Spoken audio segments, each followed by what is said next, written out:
It's kasoy. Kasoy fruit. Let's eat.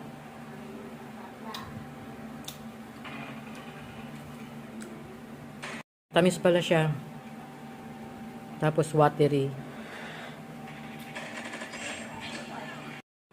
It's yummy.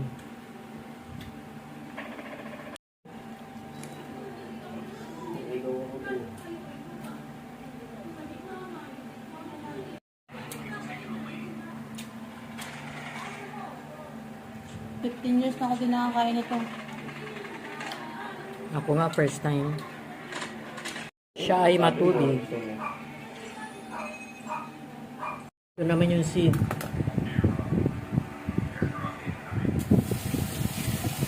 Kasoy seed.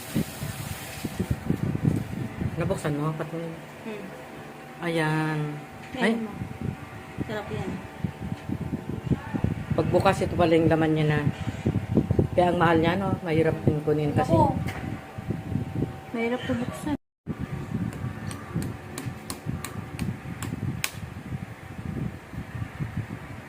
Pag ito binuksan mo, matrabaho.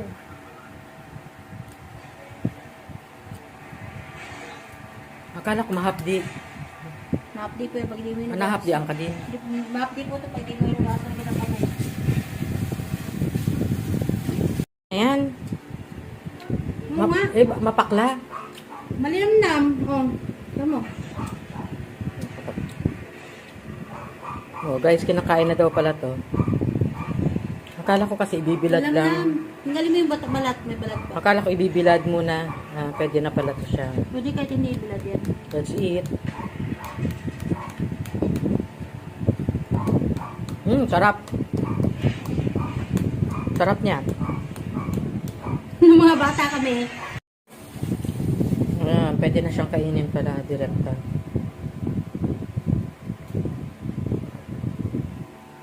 Ayan o, ganyan ang pagtanggal.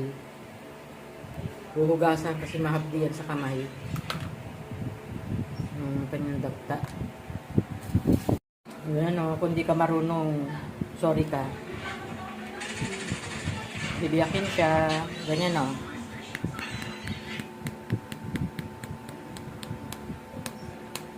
Buti marunong ka magtanggal niya na. Yan, kaya mahal yan eh. Mahirap maproseso ang pagtanggal.